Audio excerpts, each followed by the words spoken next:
Hello, everybody. Welcome to another episode of what, Rachel? GOREFEST at Tiffany's! GOREFEST at Tiffany's, the one-stop shop for all things Tiffany Shepis here on the YouTubes. My name is Matthew, joined once again by my dear friend Rachel. So glad to be back. So excited to talk about these movies today. Now, I can't see you, Rachel. I I can't see you. know. What's going on? So that I'm people understand when they hear your voice, where there's like no movement from your face when I put a photo of you in here. well, I died and this is me coming in from the ethereal plane. Okay. No. I mean, I think anybody who follows this channel knows that technical difficulties plague us all, and normally, I'm pretty solid on the tech side, but for some reason, my computer is not behaving. My camera keeps crashing the computer, but we did not wanna miss out on giving you this sweet, sweet content, so Matthew kindly let me join in voice Yeah. only today. Yeah, it's been a minute.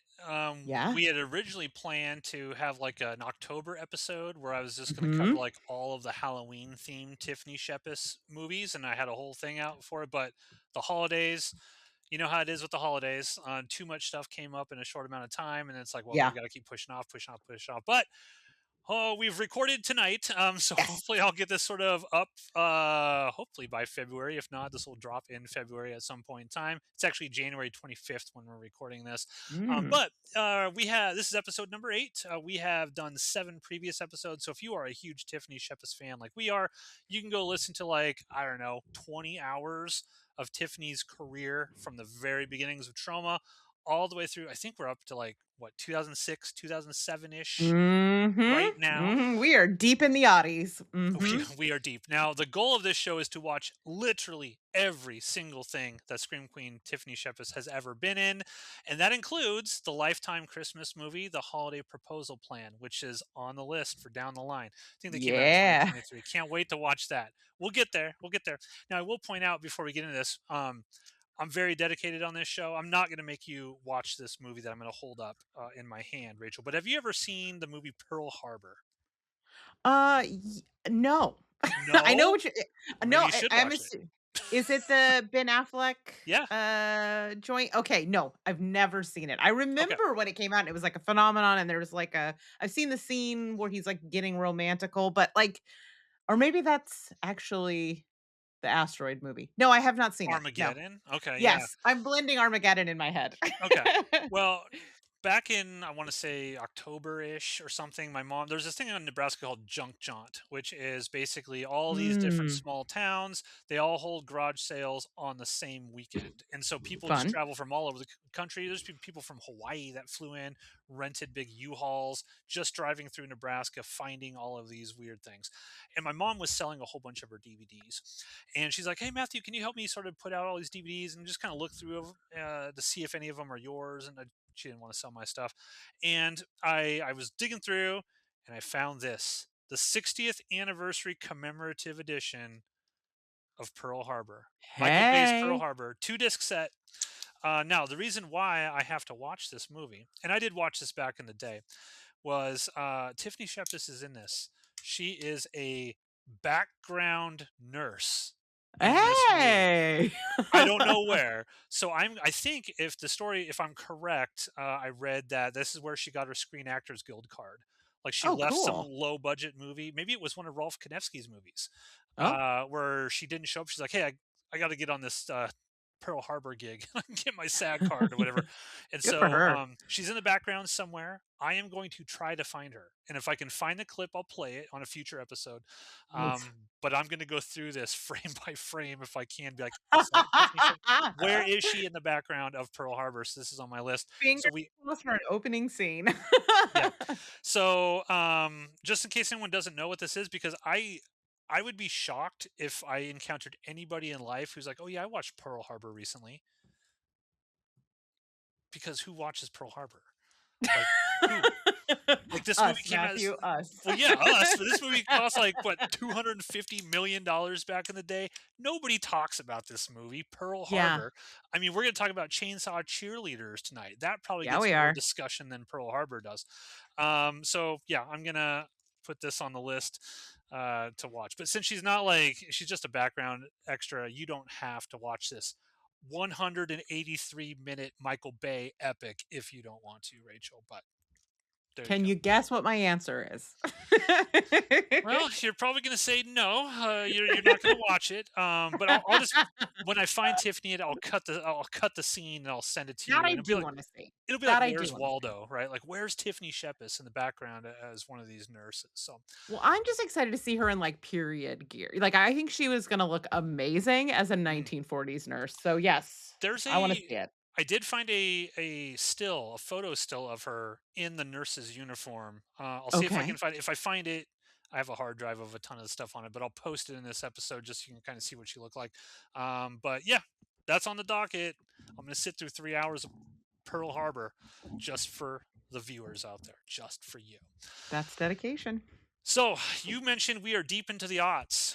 Mhm. Okay.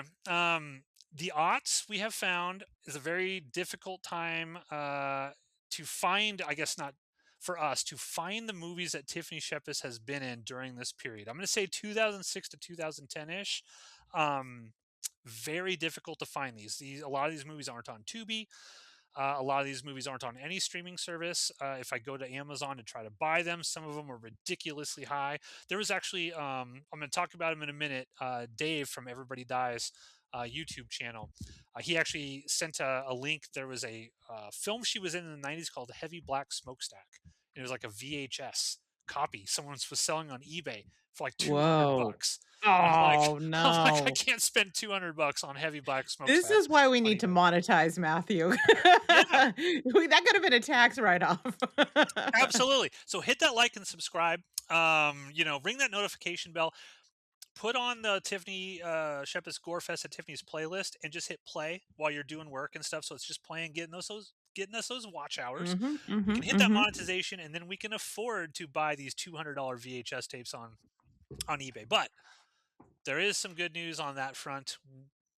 More to be said on a later episode. Ooh, that's a tease, folks. We call Tease, that a tease, tease. tease. I mean, we're working hard behind the scenes here to find these movies and to get these movies. So, but the reason why the movies, well, Rachel, I'm going to toss it to you. Do you know offhand what movies we're discussing tonight? Do you have your list handy? I sure do. We're gonna be talking about 2007's NYMPHA. We're gonna be talking about 2008's, aforementioned Chainsaw Cheerleaders, as well as 2008's, Bryan Loves You, and then we're gonna wrap it up with a discussion of the title the best of the titles of them all, Samurai Priest Vampire Hunter from Yes. 2009. Yes. Great And name, by the way. fantastic. I think it was originally called Live Evil. And then, Oh, well, we'll get no. there. We'll get there. We'll get there. Okay, okay. Um, so yeah, these ones kind of had to be picked for this episode because we're struggling to find I want to go in sort of order, release date order as best as I can as we go through Right. these episodes. And this time period, there's just a lot that are not available, at least currently, for us to be able to get. Now we've got some leads, we've got some feelers out here and there, but we're kind of waiting for those to come in. So we're going to be bouncing around over the next couple episodes, probably in terms of just finding stuff to watch while we try to obtain all these other things. One of the films, I'm not going to mention it right now because I might have a lead on it, and is one that was never actually released. And the Ooh. individual I spoke to about this said it was filmed, they thought it was fantastic. The producers found Jesus and felt like releasing a horror movie was not what they wanted on their resume. So You it just got release buried. it in a God-loving kind of Well, way. it got buried. It got buried. But we might have a lead on it. We might have a lead on it. So if that's the case, Ooh. we'll see. But yeah, so we're working behind the scenes to try to find everything that we can. But that's kind of where we're at. So stay tuned. I think the next episode I have planned, Rachel, is we're gonna watch a bunch of short films. So we're not Ooh, doing fun. so many like feature length films because as we'll Okay, talk, it can be kind of a slog to get through some of this stuff when you're watching all these back to back to back to back to back. okay, okay. But let's get to the news. I'm gonna drop some news here. The Ooh. aforementioned Dave that I was talking about. So individual reached out to me via email and he said, "Hey, my name is Dave, and I am planning to do an episode on my YouTube channel this September covering every film Tiffany Shepis has ever been in. That was his plan. Hey. Well, yeah, that was his plan. But he said he was like he's like, and as I was doing research, I found out, oh, you guys did it like 2 years before me. However, his format's a little different than ours. He kind of does like skits and things of that nature Fun. as he reviews movies, and so we're kind of collaborating and sort of, hey, I found this film. Here you go. And he's like, well, I found this film. Here you go. So we're kind of like helping each other out in identifying some of these really hard to find things. Now he actually sent in a video, sort of explaining his channel. It's called Everybody Dies. I think it's Mole Station, if I'm pronouncing that correctly. I'll post a link down below, so everybody go like and subscribe to him if you're a Tiffany Shepis fan, because he is planning a big Tiffany Shepis episode this year. But without further ado, I'll just let Dave himself explain his YouTube channel and show you his massive collection of Tiffany Shepis films. So take it away, Dave. Hey guys, my name's David C. Millay, better known as fucking Dave, host of the shit show I like to call Everybody Dies on YouTube. I cover bad movies in a satirical kind of way. A real original, I know, never been done before. While I talk, I just figured I'd show off my collection of movies with Tiffany in them that I own, the ones I could find. I have over 4,000 movies. Most of them are in the storage unit since the move, and I haven't been able to dig them out yet. So these are the ones I could find. Anyway, I came up with an idea. Next September, I'm going to review Tiffany Shepis movies all month long, and I'm going to call it Sheptember.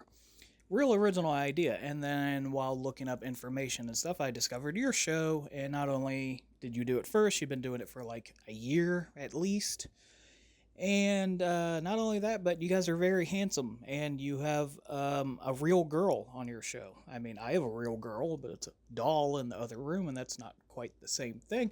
But anyway, I decided to do it anyway because you guys are more of a podcast kind of format. I'm more of a in-character skits kind of format. So your idea, but worse, basically. That's what my show is. Yeah, I would love to do this show live with you guys, but I work third shift and my sleep schedule is all over the place, and I just don't want to have to make you guys work around my schedule or anything like that. So someday I'd love to be on your show, but in the meantime, I figured I'd just send this video in. I don't want to take up too much of your time. Just show off my collection here and talk about my projects some more. Whereas you guys are talking about everything she's been in, I'm only going to do feature-length films because that narrows it down from 10,000 IMDb entries to like 200 at least. And then I can't find a lot of them, and then a lot of them don't exist, so I've narrowed it down to even more, like 93, 94 I think I'm at right now, but every day I'm finding more projects that she was in that aren't listed, so I've already got some help from you. I've been trying to help you guys with yours as much as I can, so I love that we're like kind of interacting here. And anytime you guys need anything, just let me know. And yeah, just thanks for letting me make an appearance on the show here. Like I said, I'd love to do it in person again. I'm going to show off my Bloody Murder collection here real quick, just because I have no other opportunity to. Bloody Murder is one of my favorite franchises. I own copies from all over the world, and it's great. I could talk about it all day, but that's not what this show is about. It's about Tiffany. And I would say Bloody Murder 2 is probably what I saw her in first, but yeah, that's a whole different story. But thanks, guys. This has been fucking Dave, and I'll see you later on Everybody Dies.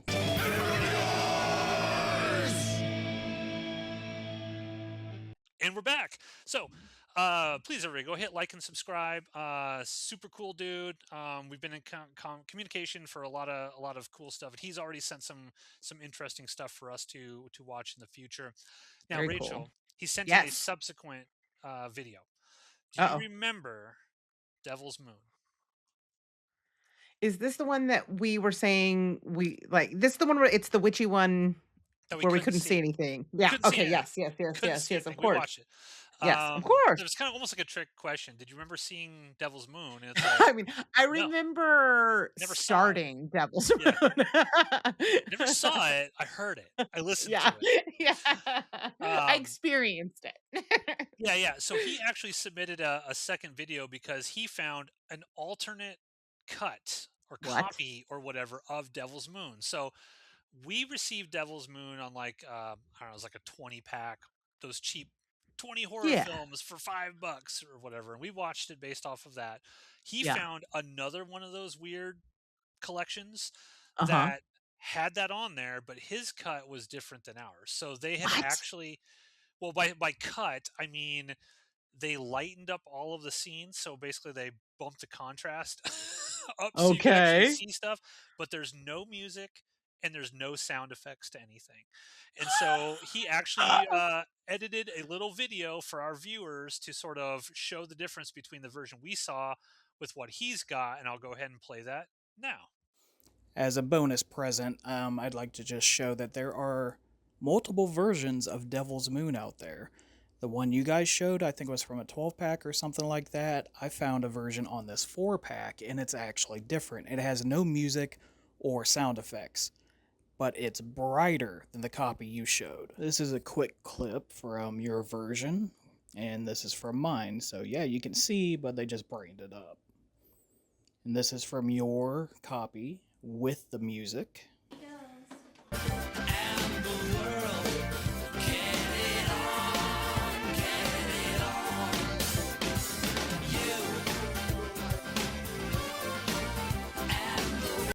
And this is for my copy that has no music.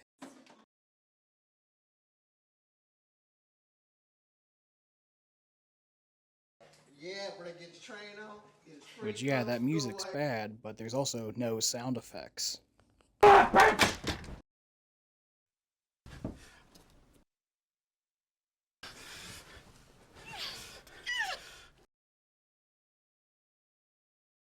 You're welcome. So there you go, Rachel. Interesting that this was released with no music and no sound effects. The question is, are we Tiffany Shepis completionists if we do not watch this other cut of Devil's Moon? Or do we have to watch this other version to say, hey, we were checking that box? Ooh. I mean, here's the thing is I think you kind of said it yourself. We actually haven't really seen it. There you go. So you've just So added a second viewing or this is a my first commitment viewing, to second my art. listening. Yeah. This tells you everything about exactly how much this project means to us. I am going to do it if you would like, Matthew. You Yeah. you tell Oh, me, my friend. I'd like. Oh. I'd like. Um, I wonder if we could do this like, I don't know, like a live kind of like Yeah. we're like watching it together, online or something and recording it as we're watching it. I think that might be more fun, like an audio commentary over Yeah. this new cut of Yeah. Devil's Moon.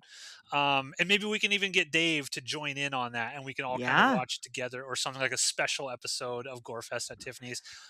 Let us know in Do the we comments down enlist below. Steve? Do we enlist Steve? That's the question. Is this Oh, also a Steve cast crossover? I mean, let's make it a party. Maybe I should just ask Tiffany if she wants to be on it as well. Hey, We could all yeah. jump on. We could all watch it together. Who knows?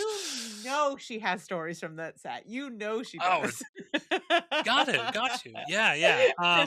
So yeah, that'll be interesting. I guess the new cut of Devil's Moon is on the docket, and I did not run this by you before just now, No, Rachel. no, this is all new information for me. I love a in from the side, like Yeah. news drop. Yeah, yeah. So thank you, Dave, for the videos. We're going to be in touch over the coming months as we sort of struggle to find all of these movies, but we'll get as many as we possibly can for all the Tiffany Shepis fans out there for sure. Now, news. I typed in Ooh. Google Tiffany Shepis. I clicked the news button. What's popping up for news movie wise lately for Tiffany Shepis? There's not a whole lot. However, I found an article from Rue Morgue for a new feature film called Scorch Marks. I'm going to go ahead and read Mhm. the synopsis here. I actually thought this might be in your wheelhouse, Rachel. Oh, yeah. Um, okay, so the synopsis is waking to find scorched skies and apocalyptic dread looming on the horizon. Beckett now grapples with the chilling reality that he could be the lone survivor of a global catastrophe. Isolated to a coastal rental, Beckett's grip on his surroundings begins to unravel, leaving him vulnerable to a vicious haunting at the hands of his abusive ex husband, Joel. Together, the couple must navigate their toxic past in high society in order to survive the imminent dangers of their present, spectral omens, and the arrival of a primordial force from somewhere beyond the scorch marks. Unquote. And it goes Ooh. down here in a statement. The June Gloom team of these are the filmmakers creating it. Quote, Scorch Marks is the kind of confrontational, smart genre material that we love to see while also speaking to something extremely intimate about the queer experience. This is exactly the kind of project we created our company to support, and we're thrilled to be involved in the making of this bold vision, unquote. So, I'll pitch it over to you. What do you think of Scorch Marks? Are you excited for it? Do you know anything about this production? Throw it to you. So you sharing the story was the first that I heard about the production itself, but I do like recognize every person who is involved with this. I think it's a really interesting group of filmmakers, producers, writers, director. Everybody is someone whose work I'm familiar with from, having a very I'm very passionate about covering queer horror, exploring horror through the queer lens, considering the genre was invented by a queer woman. No big deal, no big deal. Um but yeah, I think it sounds really exciting. I love Vander Von Odd is a drag artist that I absolutely love, and I am excited to see getting into feature films. I'm guessing they're probably the primordial creature from Beyond the Scorch Marks. I don't know how familiar you are with her drag. I know nothing. Oh, Matthew, have you watched any Dragula? Are you familiar with Dragula, the show, Nope. at all? Nope. Oh, Matthew, I have such sights to show you. It's a drag competition series, but it's like horror and alternative drag, and it's fantastic. Um, but yeah, no, I think this sounds really cool. I'm excited to hear more about it. I'm very curious what Tiffany Shepis's role is going to be in it. As I'm watching these movies, it's interesting because I don't feel like we ever talk about her as someone who is like we talk about her as a scream queen, but she plays a queer person in almost every movie that she's in. Seems I'm like it. Yeah. surprised there is A lot of them. not more discussion about her from that perspective. So, I think her in this role makes total sense. She should be more of a queer icon, and maybe this is Yeah. kind of, a We'll talk way to about get her more NYMPHA recognition. later. Yeah. NYMPHA I mean, I feel like she made out with a girl in every movie we watched this week. feels, yeah, maybe. Maybe. Yeah. I think literally every single one. Well, I mean, not that I'm complaining. I'm just saying she should be more of a queer icon, and I love the idea that she's gonna be in this queer production. Cool, cool. I will also throw in here from the Rue Morgue article. I believe this also quote as a filmmaker, Scorch Marks is my love letter to the lofty and impactful works of Clive Barker and Samuel Beckett. While on a personal note, the film harbors many of my frustrations with the state of the LGBTQ plus representation in entertainment and how authentic queer stories and challenging queer stories in particular rarely get their proper bells and whistles. With our basic human rights once again under attack, Mhm. find it imperative to make art that has the power to lift up the community as well as confront its deep scars, especially when those scars are at the hands of a society that deems us unnatural terrorists and or secondhand citizens. So I think this will be interesting. I don't know a whole lot. I mean, there's not a whole lot of description of what the film's really going to be about or anything like that. Yeah. But sounds cool. I'm down for it. I can tell you my one experience at a drag show. So I am in a very sort of in a Midwest state, and that's typically not something that is very sort of well sort of what do I want to say like represented, for lack of a Mhm. better word. And Yeah. I have a good friend, Shannon, if you're listening. Out there, this is a story for you. And she reached out to me, or I reached out to her. I was like, "Hey, we should get like dinner sometime. We haven't caught up in forever." And I was like, I pitched a Friday night or something like that. She's like, "Oh, well, yeah, you want to go to a drag show? Because I'm going to a drag show that night." I'm like, Nice. "Here in this town, like there's a drag show going on?" She's like, They're "Yeah, everywhere. yeah." She's like, "Yeah, yeah, yeah." So I'm like, "Okay, I've never been to one before." So we go out, we have dinner, and I'm sort of like, what can I expect? Like, I don't know anything. Like, I don't know what I'm walking into. Like, it's like the first time someone's ever been into a strip club. And all the guys out there will know. You walk into the strip club and you're like, "What is the etiquette? Like, what am I supposed to do? Like? What's going to be done to me? You know, et cetera, et cetera." You just don't know. And she's like, "Don't But worry." you have hopes. Yeah, she's like, "Don't worry, don't worry, we got this." So we go to this thing, and it was like a theater sort of production. It was like a small theater in like the Haymarket in the town where I live is what they call like their little downtown area, and it was awesome. Like I thought it was fantastic. It was all these people, and one of the big things about me is I like being around people who are really happy to be doing the thing that they're doing or that they love to do, Yeah. even if it's something like I'm not super into. And the easy example I tell people is anime. I hate it. I hate it. You Um, do hate anime. Like, it Anime. makes you like viscerally ill to look at the Yes. art Yes. style. Look. Everyone out who knows me knows how big of a Star Wars fan is I am. I cannot even watch the Star Wars Visions things because they are too anime for me, and it drives me Oh, no. crazy. I have to shut it off. It's just something about the art style. I don't know what it is. Something makes me go, ugh, recoil. However, I love going to Anime Nebraska, for example, which is a big anime festival that happens, and I'm watching everybody wander around their anime cosplay, and they're all super excited about anime. Even though like it's not my thing, it's still cool, and there is value participating in sort of like these subcultures Mhm. of Mhm. people just being happy. Like there's Yeah. value there. And so Yeah. I encourage people, like, go check out a drag show. Maybe it's not your thing, but you're going to see that there's going to be a lot of people very happy around you. And Oh, in yeah. these trying times, being around happy people will make you enjoy the experience Yeah. a lot. So I loved it. I thought it was fun.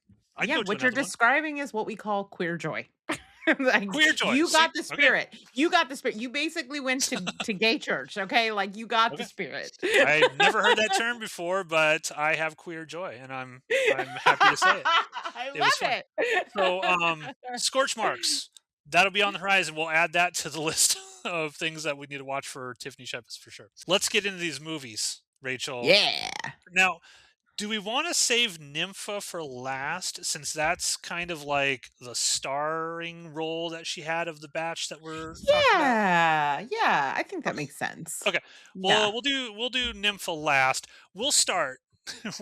We will start Let's with our just do good it. buddy Donald Farmer. Tear off that Band-Aid. Go for Tear off it. the Band-Aid. Now we watched, was the last episode Dorm of the Dead or the episode before? I don't know. Mhm. One of the episodes I we think watched it was, yeah, yeah. Dorm of the Dead, and Oh, boy. yeah, that was it's rough. It's rough to get through.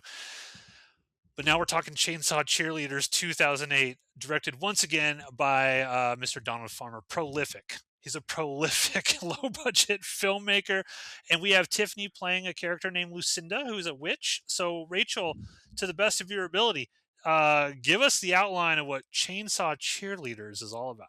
Sure. Okay. So in this, we're primarily following a sort of young, rebellious teen named Dawn who is recounting this experience that she had. But in order to tell the story, she has to take us back 500 years.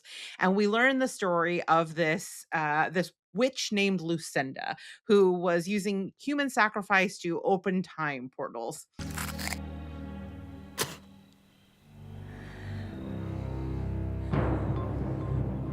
Akatha Hector Fizut Open?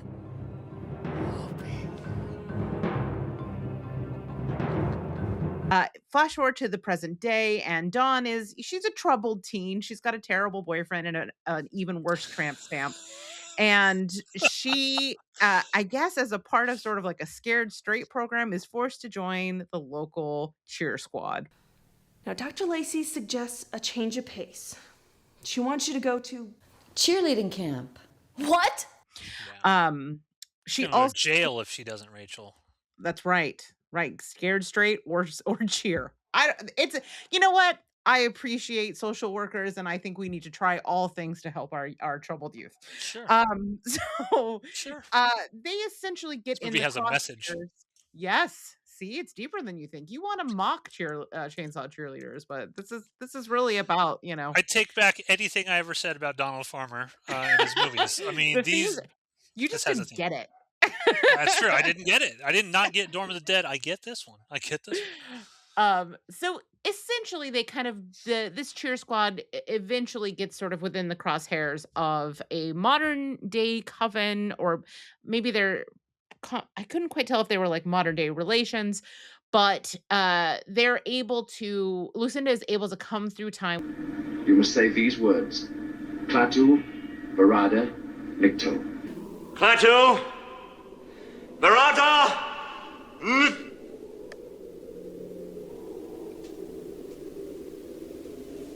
Klaatu. Barata. Niktu. Open. Open.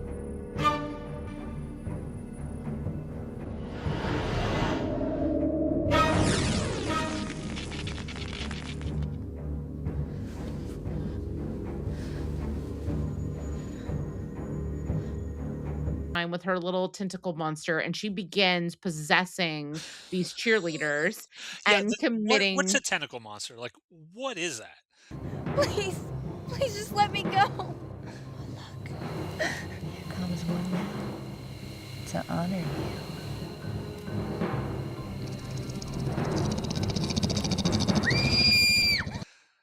Like, I don't know where it came from or why it's there or anything. Did they ever explain it? Did I miss that? I feel like it was maybe just a part of the like special effects package. I don't know. Okay, fair enough. Fair enough. They were like, and they wanted It's to like a little do. graboid, is what it kind of looked like. Yeah. So, and it's up to her to kind of fight back against Lucinda, stop her reign of terror, and potentially close these portals. And that I feel like that's probably enough, summary for this film. Yeah. So let's talk about Tiffany in this. She plays Yes. Lucinda the Witch. Yes. What did you think of her performance in this? This to me is one of those things where you can see why people always want Tiffany on one of these films, because she brings just this level of camp, and she's clearly having the time of her life. But I shall wander through the ages, through the centuries, and if any man defies me, I will crush their bones and feast on their skin. I will hear no more. Cut out her tongue. She is chewing up every bit of scenery in this. It's fun to see her kind of in this pseudo medieval costuming. Like I feel like she once again does the thing that she does, which is to come into these low budget films and elevate them with her just the sheer willpower of her charisma. Yeah, and unlike some of the movies we're going to talk about, she's actually in a decent amount of this. I think Yeah. one of the criticisms that I think is going to be repeated, especially in this part of her career, the aughts, Mm. and we've said this before, is directors who decide she's actually not the one we should cast in these main roles. We'll just kind of throw her into a side role and we'll put her name on it. Like Tiffany Shepis Right. gets top billing on this movie. Yeah. It's like Tiffany Shepis in Chainsaw Cheerleaders. So I'm like, oh, sweet. She's going to be a cheerleader with a fucking chainsaw, and she's Right. going to be like chainsawing things up. No, that's not what we get at all. She disappears for a large part of this movie. I'll read you some of my initial notes here. Okay. 2 minutes and 15-second mark, because she's right at the very top. Like, Yes. she's in the opening thing. Tiffany Crazyface wants to change this girl into something not seen in thousands of years. There's some weird CG worm monster. Tiff grabs this girl's boob and puts a knife to her chest, and she immediately dies. That's one of the things about this movie, like the acting. The Oh, boy. acting it's almost like so bad that it's good. Like the main girl, was her name Dawn? You said Dawn Uh-huh. is the main girl. Mhm. There is a line, and I showed this to my fiance because I started laughing. Like it's like I'm not into comedies typically in No, films. I no. don't like comedies. This movie made me laugh so much throughout. Where this girl, like her boyfriend, she finds her boyfriend cheating on her with this other girl. She walks up and like kicks him in the nuts or something. And then Uh-huh. she turns to this girl and she goes, "What's the matter, bitch face? You want some of this?" or something like that. But when she Yeah. turns the camera, she like pushes her face in, and it's so hilarious. I'll play a clip. Don't worry. There's gonna be a clip right now. What's the matter, bitch face? You want some of this? Oh, shit! And it's so funny. It's so hilarious to me. And this movie did something that Dorm of the Dead did not. Whereas when I was watching Dorm of the Dead, I was like, there's no fun humor to this. No. It felt pretty straightforward, like it was legitimate, Mhm. or trying to play it as straight as it possibly could. This one, it felt like Donald Farmer was like, you know what? It's a movie about chainsaw cheerleaders. We're just gonna do whatever. And I think it kind Yeah. of worked for this one. I think it kind of worked. It's definitely an improvement in quality. I Yeah. definitely. Uh-huh. I mean, I also really enjoyed the actor who played Chassie, who is the other sort of surviving cheerleader in Oh this. yeah. Okay. Tell me, little pretty, does Lucinda ask? Or does she take? Get your bitch hands off of me. What? Never mind. She was I felt like gave of the people, because you're right, there it's almost like a style of line delivery, because everybody is kind of giving the exact same performance, with the exception, I feel, of Chassie, who is kind of doing her own thing. And she was in Dorm of the Dead. So Yeah. I feel like she definitely has evolved and is stronger in this film. The only other person that I think is not giving that exact same sort of line read, it is Tiffany Shepis, who's just doing the Tiffany Shepis. Like, she's got a thing she does. There's a like twinkle in her eye. There is a level of camp. There's some like fun, stylized overacting that she does in these particular roles. When we get to Nympha, we'll be having a different conversation about her the way that she performs that. But like Yeah. she kind of like she walks on set, she legitimizes the production and like does her thing. Yeah. And she. And I wonder, like, I would love to ask her with some of these movies, like, did Donald Farmer direct her to act any specific I way, bet or he is it like you said? tried. Or is it like what you say, where it's like, hey, we're gonna pay Tiffany Shepis to be on our set, and everyone's so intimidated because it's Tiffany Shepis, they just let her do whatever she wants. Oh, is you want to do this kind of like crazy witch thing? Cool, we're going with it. Like, because I feel like a lot of directors and would, especially I'm talking like the no budget type of film Mhm. directors, because I've seen it in person with people I know. They get super intimidated around like a celebrity, and they're Mhm. afraid to say no. Like, do any of these people, like if I'm the director of Chainsaw Cheerleaders, I'm like, I don't like what Tiffany Shepis is bringing here. Do they have the courage to tell her that, or are they all just kind of like, do whatever? I'm just happy you're here, sort of thing.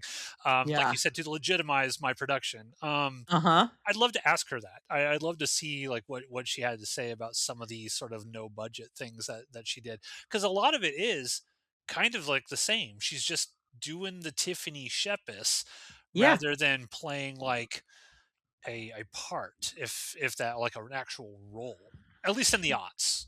Well, yeah, and but here's the thing is, I don't that's not to say that she does the same thing every time. I think Right, they right. bring her in to do the same thing, and she does it well. But Yes. we're gonna get there, but like it is not there are some actors like I love Keanu Reeves, the person, so much, but he like comes in and he plays the same character every time, and I think that is Yeah. his range. It's what he does. He does it He's great well. at We it. all Yeah. love him, but he doesn't do anything else. She, I think, gets hired kind of to do this thing, but she is capable of doing other things, which we Yeah. will talk about. Yeah, yeah, and I was watching a couple interviews because when I have time, I'll find interviews with Tiffany Shepis on YouTube and stuff like that. And one of the now I don't know if this is still the case, because I know she got cast on Picard, and maybe that is kind of like the next level thing that she was kind of really excited for. But I know in the past she had been talking about like, I want that one sort of like horror role. Like, she's known as a scream queen, right? Mhm. Mostly because of how many horror films she's been in, Mhm. not necessarily because like that's a Tiffany Shepis movie. You remember when Tiffany Shepis got murdered in that big, awesome, cool horror movie sort of thing? Like, Yeah. she doesn't have like, Daniel Harris has Halloween, or Yeah. something like that. That defining role. The Yeah. defining role Totally. as a scream queen, I don't Yeah. know if she's got that. And maybe we'll see it as we go. Like, maybe it has popped up, but it is interesting just to sort of see that she sort of organically became a scream queen through sheer amount of film she was willing to be in. Yeah. Because I Yeah. remember going to the video store, picking up a movie like, oh, it's Tiffany Shepis again. I had no idea she was in it, but it was like, it's like a friend coming over every week or something. Like, Uh-huh. hey, Uh-huh. cool, come on over. I'm popping up. And so I think she's a unique scream queen in that respect, because Yeah. almost every scream queen has their franchise or whatever, but Yeah. she doesn't, and yet she's still got this thing. I You're almost think totally right. Yeah. I almost feel like it's I would never tell her how she should view that kind of stuff, but I would almost argue like that's actually cooler to me than Danielle Harris being in Halloween, right? It's like, okay, that's Yeah. cool, but you know, that's just going to be a thing. There's so many Halloween fans, and Yeah. everybody that's in Halloween is just so propped up by Halloween fandom that to be able to create something so organically that's unique to you, it's like, I don't know if you need that starring role. Yeah. But I don't know. She might have a different opinion, but Yeah. trying to think of Why some not others. both? Why not both? Yeah, why not both, right? I'm writing something. I'm writing something, Tiffany. We'll write something up and get you Oh, I that can't role. wait. Um, Yes. so yeah, she plays this witch. She sort of disappears through a portal. Then we follow basically these cheerleaders and through a lot of it, and then she pops up again. Like I want to say the 45-minute ish mark when this coven of whoever brings her back to the portal, and then they do the thing that I couldn't stand, Rachel, where she like possesses one of the cheerleaders, and we stop getting Tiffany Shepis in the movie, and we're just I following one of these cheerleaders. know. I'm like, can't you just make the cheerleader like Tiffany Shepis? Like, boom, she's there in the cheerleader outfit or whatever, running around doing stuff. Like, why do you have to? Why do you have to? Maybe they only had her for a certain amount of time, and I think that's you know, exact. She probably shot 3 days. Like, probably one. I mean, this didn't look like it Yeah. cost any money to make. Fair. But yeah, and then I was like looking, does she die? Do you remember if she dies or not in this movie? So it's interesting because they do it off screen, Yes. right? Well, Because she's stabbed, and then those people bring her back through the portal, and they yeah. claim they're going to like burn her, but we never actually see her die in this. And Well, they, well, we also see the eyes of the head open back up, and that is not the regular cheerleader that's repossessing that body. yeah. So I was confused by that because So I was it like, must is be that her? Lucinda. It's got to be. So, but she's not actually dead. Is basically what I'm getting at. We never So actually you see could her write a die. sequel. Is that what you're asking, or do you want to write No, no, Chainsaw no. Cheerleaders too? What? No, no, no, no, no, no. Don Farmer's like firing up the lawyers right now. Yeah, what I'm saying is like we have this amazing Tiffany Shepis death reel that we've been putting together. Uh, Um, I but see what you're asking. there's no scene of a death, so I don't think we can No, actually say she nope. dies in Chainsaw Cheerleaders. She gets dragged back through, but I think the definitive proof is that the cheerleader reanimates, and this is not a zombie movie. It is a possession movie. Yeah, yeah, So she okay. lives. Lucinda lives. Lucinda's alive. Maybe there is a Chainsaw Cheerleaders too. I haven't dove deep into Donald Farmer's filmography, so maybe there is. I don't know. It's entirely possible we might come across another Donald Farmer joint on our journey through Tiffany Shepis's career. We shall Possible see. or likely. Maybe, I don't know. We'll see. But that's Chainsaw Cheerleaders. I will point out to horror fans there is another scream queen in this. Mhm. Debbie Rashawn is in this, and she probably has the coolest death of the movie, wouldn't you say? Yeah, I'm trying to remember how she dies. I remember She seeing the dies because hair. she's well. We're gonna. She has the I guess the dildo. It's the dildo scene, and she accidentally Right. grabs the graboid, and the graboid Yeah. goes up and then comes right out of her throat. And you get the CG blood spray because it can't Yes, that's afford right. That's anything right. like that. So I think that's the only real death scene I really remember in this that was kind of memorable. But you do get to see Debbie Rashawn in this as well. She makes a cameo. She's like a psychiatrist. She's the one that tells Dawn she's got to go to Yeah. the cheerleader squad or whatever. It So it's a memorable cameo. I mean, yeah, it's If the this most were a memorable. different kind of show, we would be unpacking that scene. Yeah, there's an intro to that scene that I don't want to get into. Like, I didn't I really was want to like, talk about that. my fingers were hovering over the keyboard, and then like it kind of resolves, and I was like, No. I'm just like, I'm not going to get into that. But if you're curious, folks, you can certainly watch Chainsaw Cheerleaders, which is on YouTube. I'll post a link in the description below, and you can check out Chainsaw Cheerleaders there. So, did not die, nothing for the death reel. But now we are getting into a 2008 film, again, directed by Seth Landau, called Bryan Loves You. Had you ever heard of this movie? Never. And so when I pulled it up on Tubi and it was the collector's edition, I was like, wait, is this like a cult classic that I don't know about? That was the first thing I thought too. I was like, collector's edition? What in the hell is this? Because I mean, we were very big in the horror scene back when this was sort of coming out with various things that we were doing. I don't remember this movie at all. I don't remember No. the cover. I don't remember the cover of this movie. I was like, what in the world is this thing? And so what is this thing? I will say, speaking of covers, the cover is really cool. Like I Yeah. really actually like the mask. It has kind of a tourist trap look to it. It's Yes. pretty cool. I was excited to start it.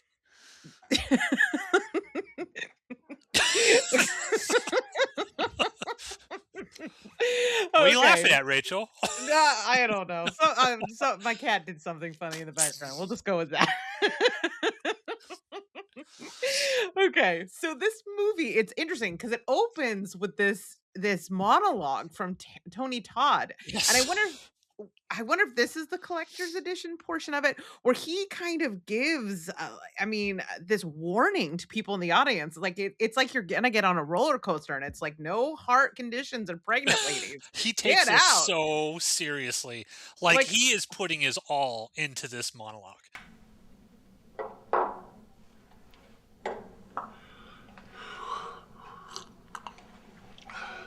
In the early 1990s, Jonathan left New York for Arizona because of work.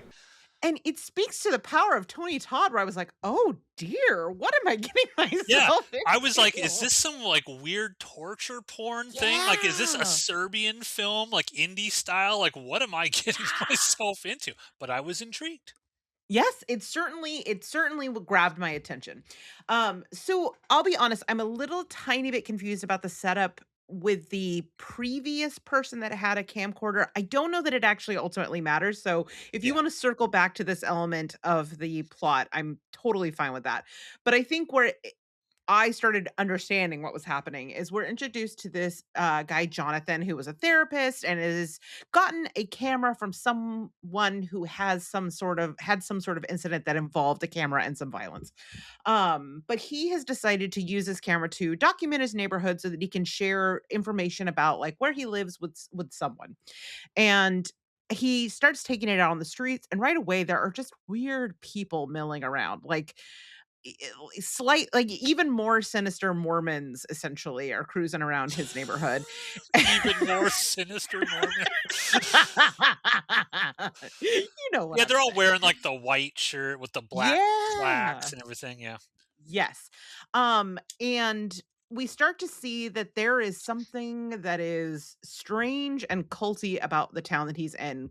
It's all shot found footage style, or like mostly surveillance footage style, including in classrooms, where we see that there is some sort of religious group that wears these bizarre masks, and they worship someone named Bryan. Them attack a teacher. I mean, it's not the most creative deity's name, but you know, we do what we must. And he gets drawn into this. Like he's basically, there's some people who are trying to recruit him, but then there is another insurgent group who is the last of the few uncorrupted people who are kind of like, you've probably never seen, but I'm a cheerleader. But like, there's a little bit of the guy who protects them in this, but they're sort of like these militarized guys, like militia looking dudes show up, and they're like, you're one of the few last uncorrupted, and so they help him setting up surveillance cameras. Norm from Cheers shows up with a creepy doll at one point. What, Carol? That's not very nice, Carol.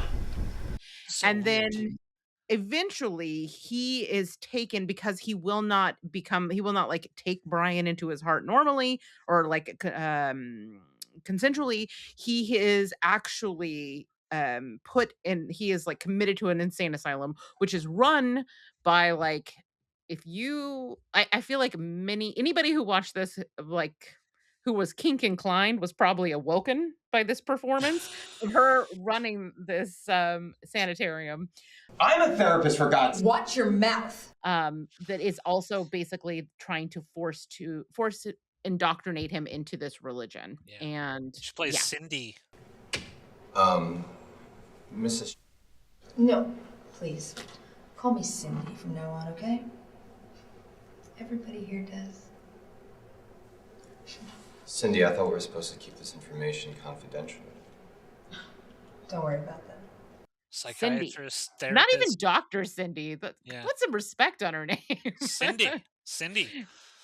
Yeah, and yeah, that's yeah. essentially it.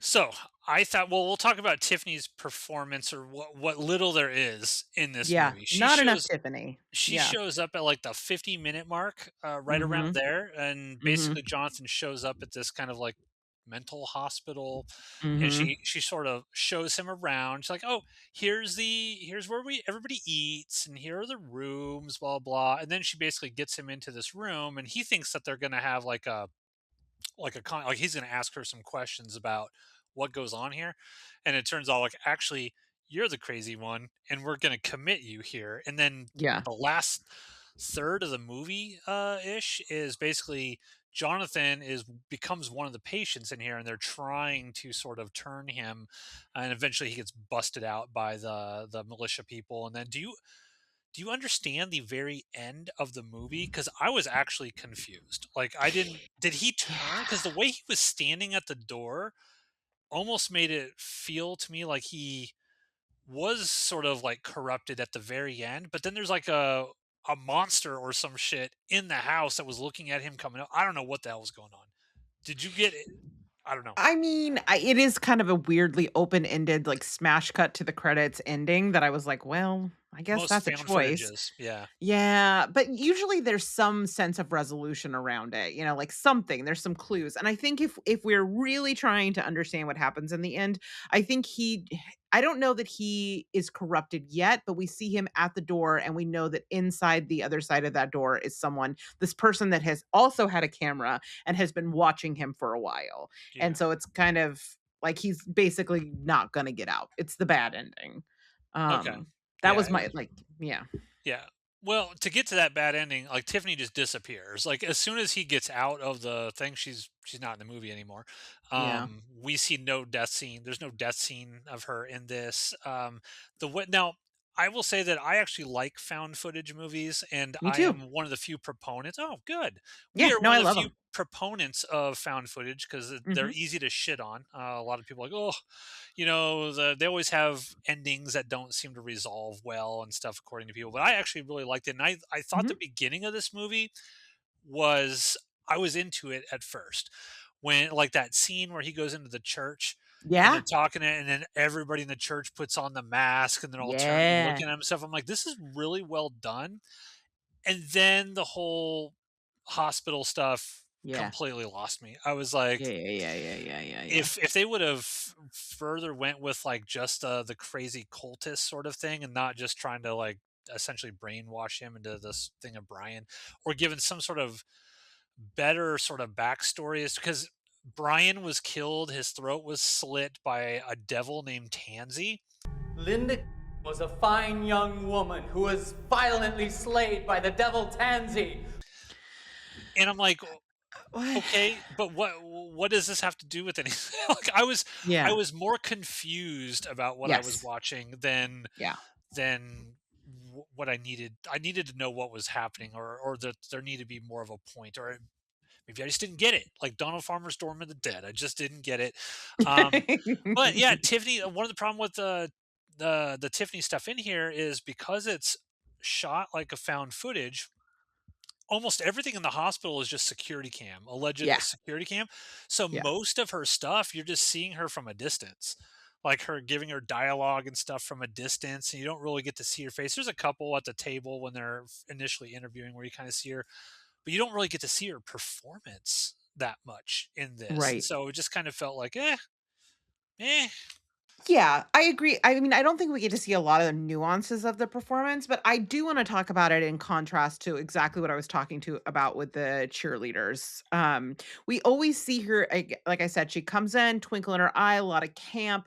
Here we got to see a very different side of her, and that she comes across as there is no camp in this performance. It's quite stern. Yeah. It's cold. It is intimidating. She is a frightening figure when he's being forcibly committed. There is no like nudge nudge wink at the camera at any point.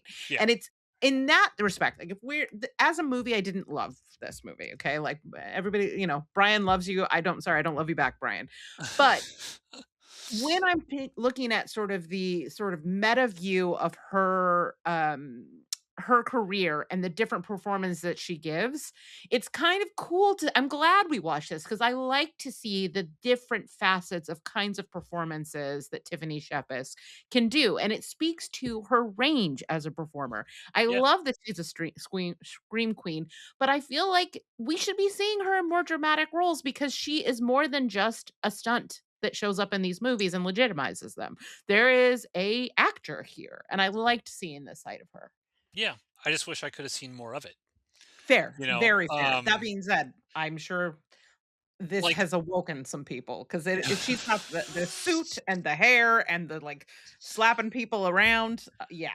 well, I think like if I had been the filmmaker of this, I don't think I would have done this found footage, or I would have made it some sort of like combo found footage and traditional filmmaking because it Should have would have been a been mockumentary kind of thing, so we got some close-ups in there. yeah, it would have been really cool to be able to actually like see her give a performance in this role.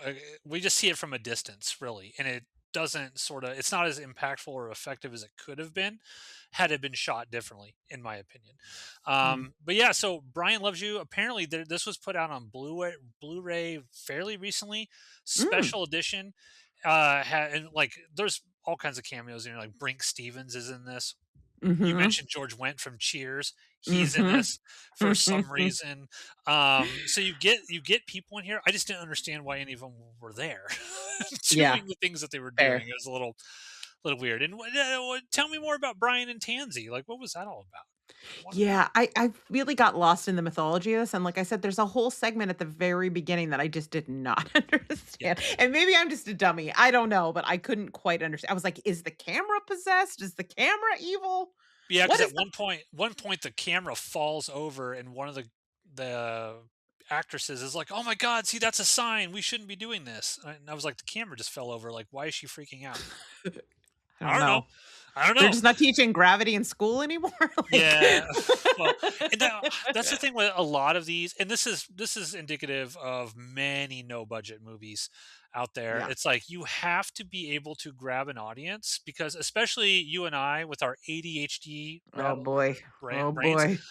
it is very hard for me. So like when I'm watching something, if I'm like, I don't know what happened here or I don't remember it, if I'm bored or I'm not hyper focused. Yeah. Like if the film does not hyper focus me into its story and its narrative, my Yeah. brain starts to wander.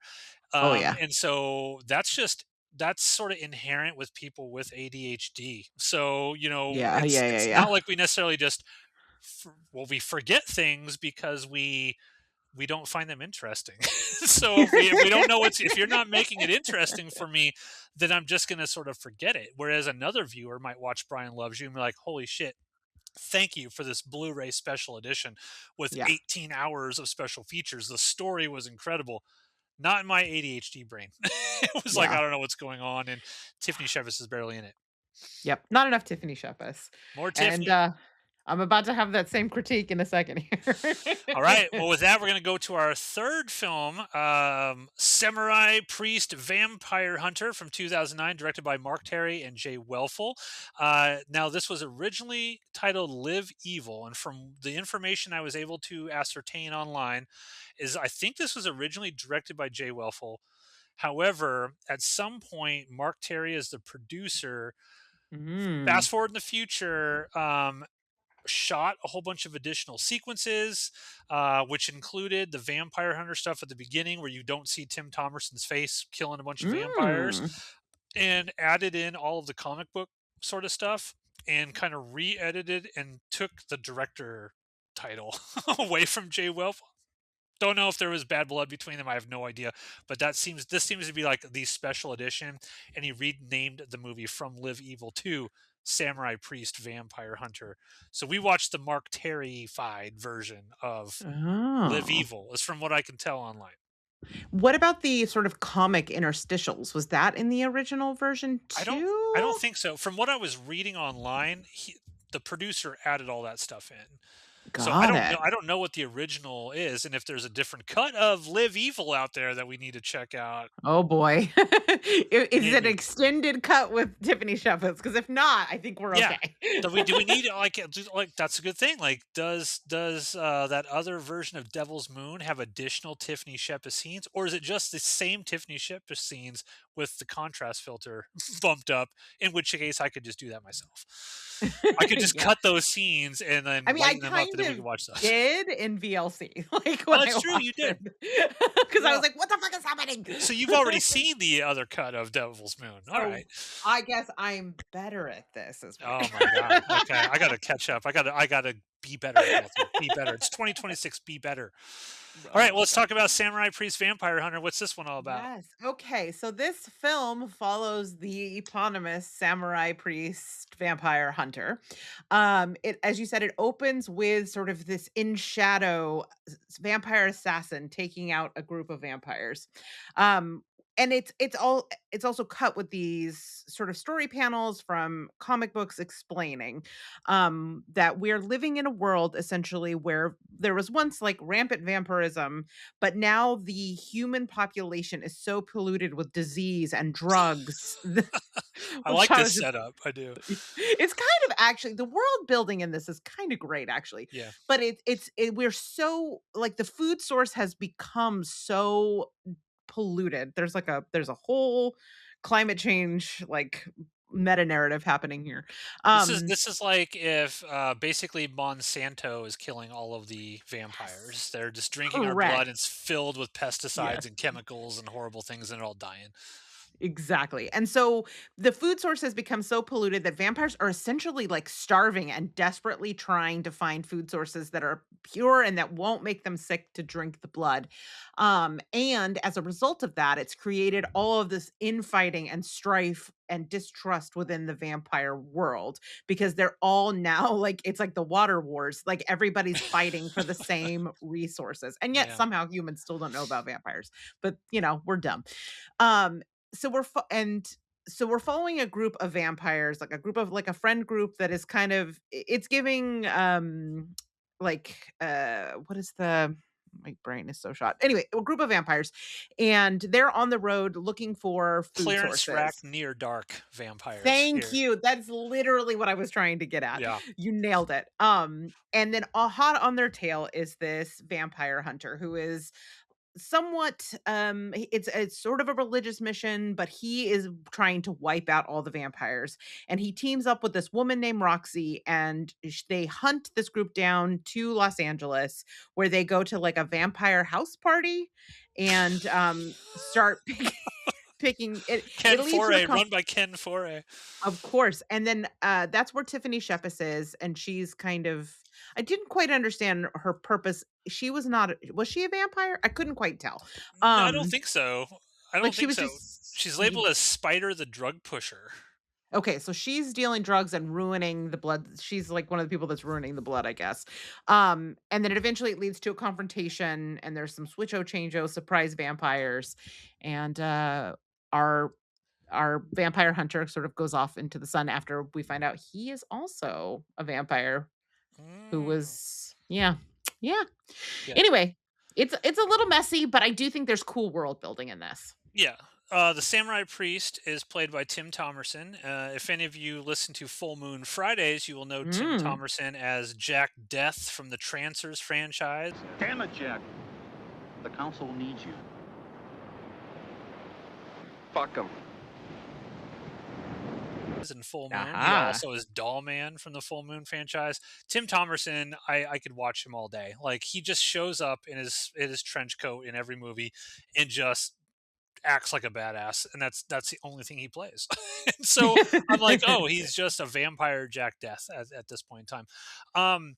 When this movie started, I was like, hell yeah, this is going to Uh-huh. be something just super fun and off the rails. Like early on, like they're in this diner and this Mhm. vampire, broad daylight, this vampire just starts giving this guy this vigorous blow job as his buddies in the seat are like high five and like, oh man, that's so cool. And then you just start seeing blood, like he's rubbing himself and there's blood all over. It's like, oh, she's just like biting his dick off, but he's in so much pleasure that he doesn't even realize it. And you get all this cool like gore work of like Yeah. vampire heads getting chopped off and like the fangs popping out of That the was heads. cool.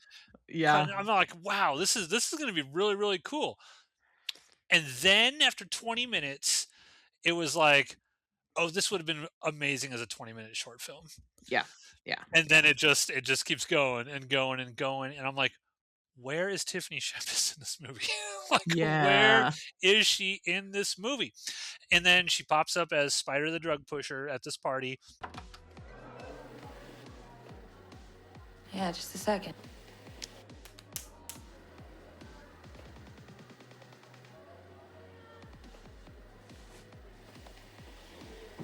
How's the party going out there?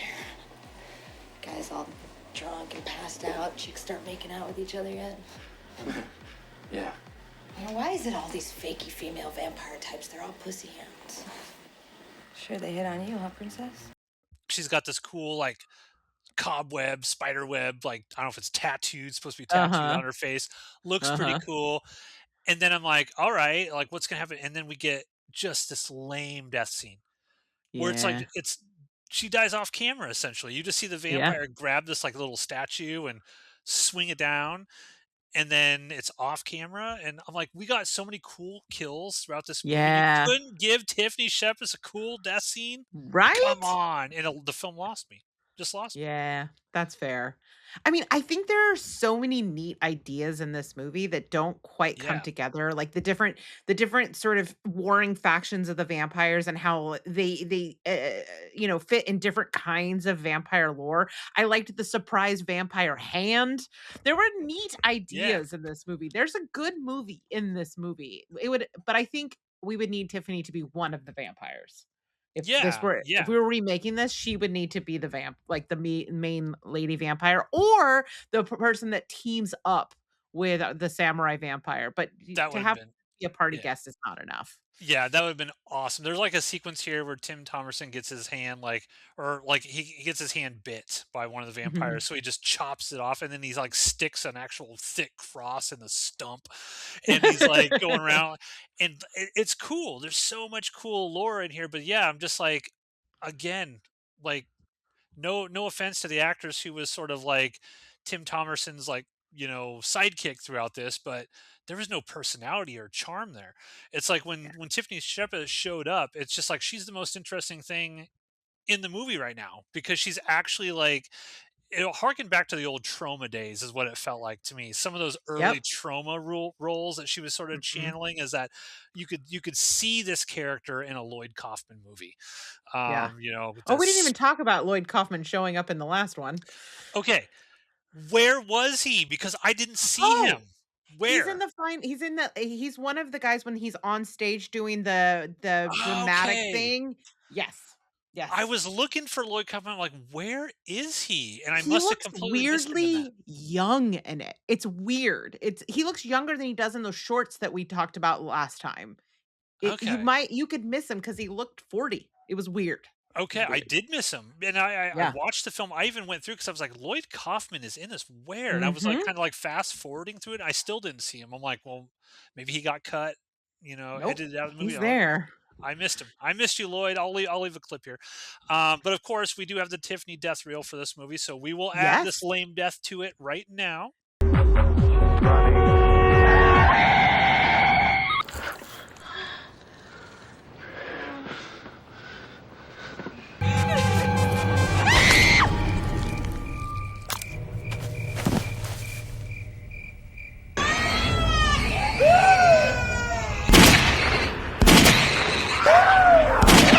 You wanna play? Fucking play. Come on.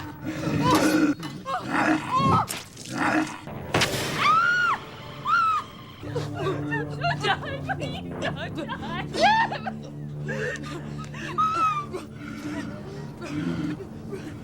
No! Run!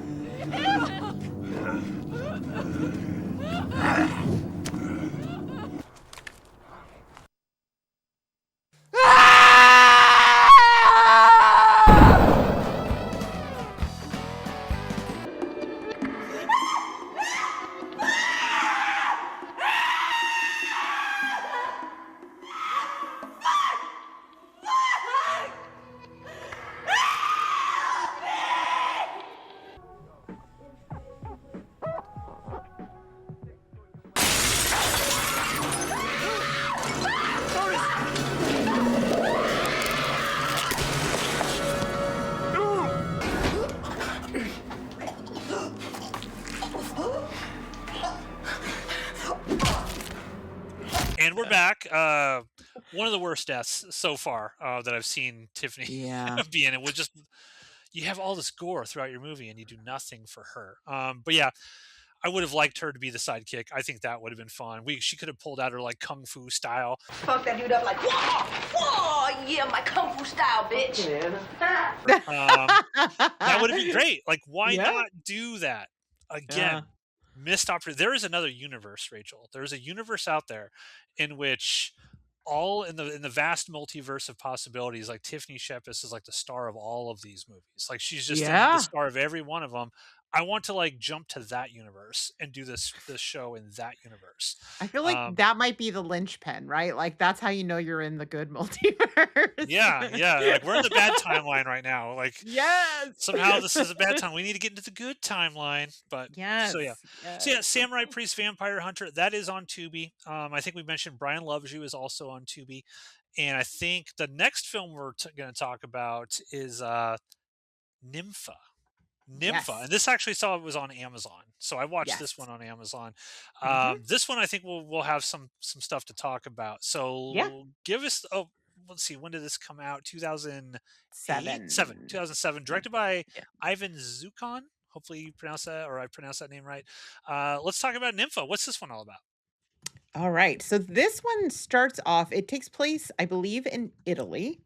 A young woman sort of in the rain shows up at a convent where she has come to take her vows and become a member of this, the nunnery. The Sisters of the New Order. Yes. Simultaneously, there is a secondary story happening about a local man who has a farmhouse nearby, and he is experiencing some sort of monstrous religious experience. His daughter is pregnant and she gives birth to a child. Meanwhile, upstairs in the attic, there is something that is forever hungry and constantly requiring for him to give sacrifices. It's kind of unclear at first, sort of the timeline in which this is happening, if it's contemporaneous, but the styling is a little different and makes you wonder exactly what time we're working with initially. But meanwhile, back at the convent, we are watching what is happening to the aspiring nun. See, her character's name is Sarah.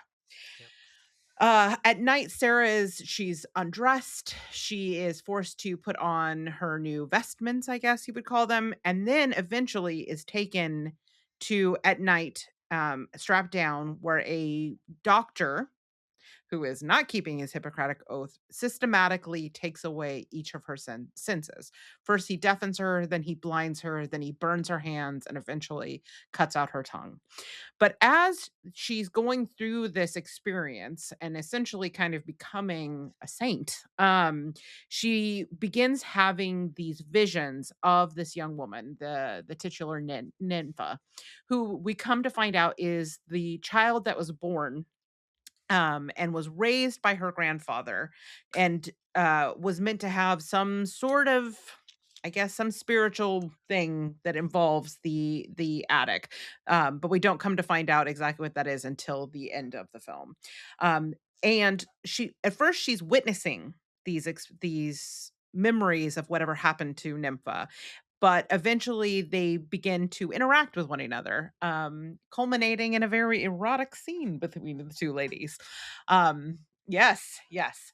But I don't want to, I guess, do we spoil the ending with the synopsis? It builds towards basically understanding that Nympha is the origin of this order that she has joined, that she is a saint who, once she learned of her incestuous backstory and her serial killing psychotic grandfather slash Yeah. father, blinded, deafened, and wounded herself. And so now Sarah is being remade in her image. Yeah.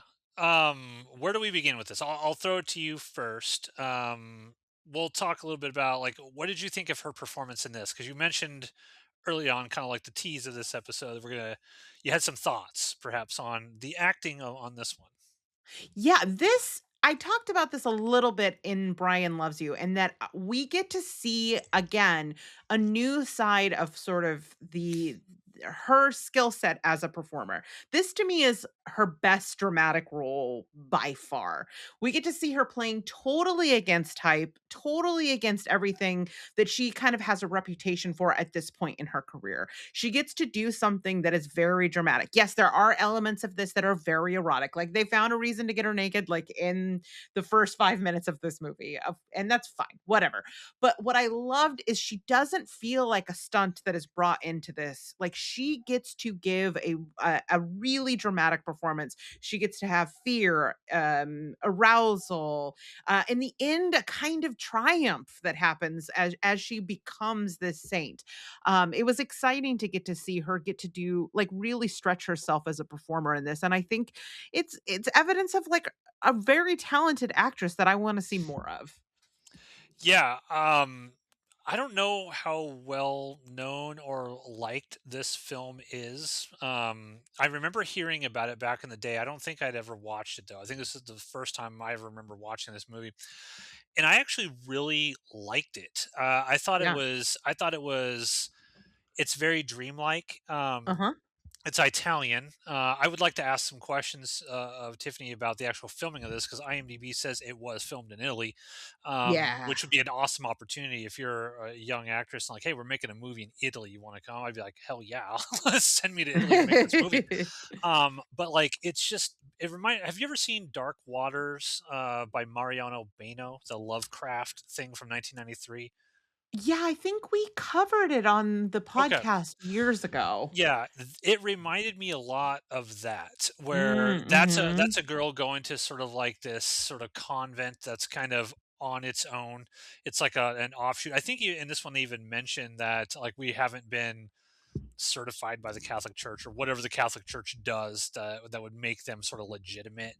Mhm. They haven't done that, and it just the way the shots are, and I'll post some clips of this throughout as we're talking. um there's a lot of beautiful shots in this, Yeah. just and the editing style is very very unique, and it's like, coming off something like Chainsaw Cheerleaders and Brian Loves You, and whatnot, you're just kind of like, you see something like this, you're like, wow, this is a real movie. Like they Mhm. really tried to make a legitimate movie. Now, does it succeed in every aspect? No, it's low budget, obviously, but this one, like when you first see her, when the nun opens the door and she's out there in like the rainstorm, just the Mhm. lighting, it just Mhm. look she looks gorgeous. Hi,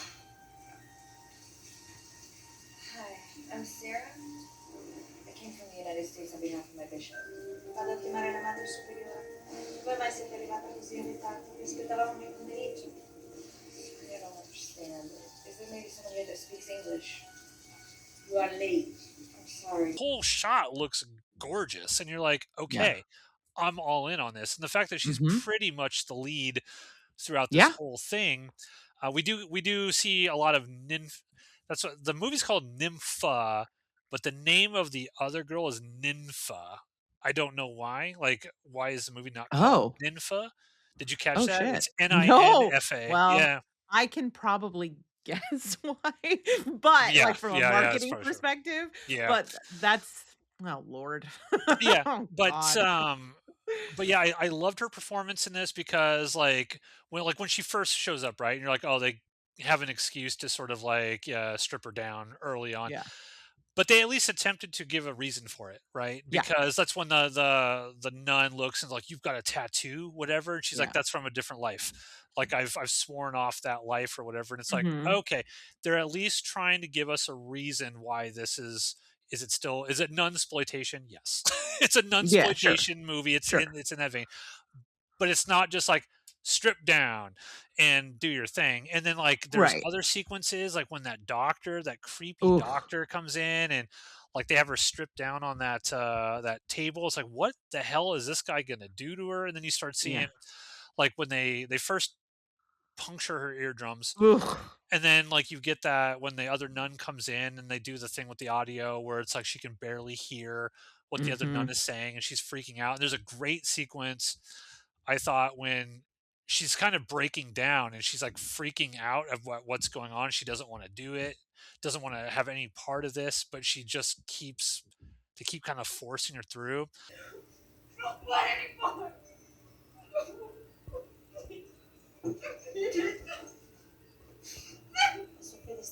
The thing that Yeah. got me was the acid drop in the eyeball, Yes. because Yes. I was like, Yes. oh, Yeah. oh. Yeah.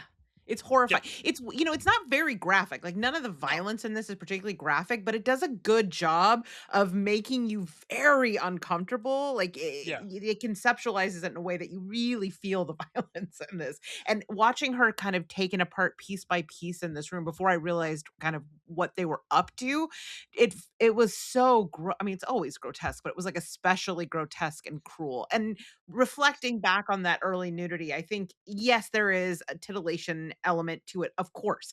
But to your point, there is a purpose. There is a tattoo, but there is also kind of this foreshadowing of how totally vulnerable, Yeah. isolated, and boundary crossing the people around her are going to be. There's no respect, there's no protection, there's no consent around it. She is immediately reduced by these women, by these nuns, setting up everything that's to come. Yeah, yeah, and I think some of those, like, harrowing scenes, Mhm. it's so good because she looks absolutely terrified. Like, there's a sequence where she's Yeah. strapped down to this thing, and she's got, like, the great terror face, right? That when another human being is in, like, sheer terror, like, you Mhm. can act that poorly, where Oh, yeah. someone doesn't buy it. It's like, okay, Yeah, yeah, they're yeah. just acting. In a lot of these sequence, it was like, "Oh my god," like, she is I just felt so bad for this character as to what's going on.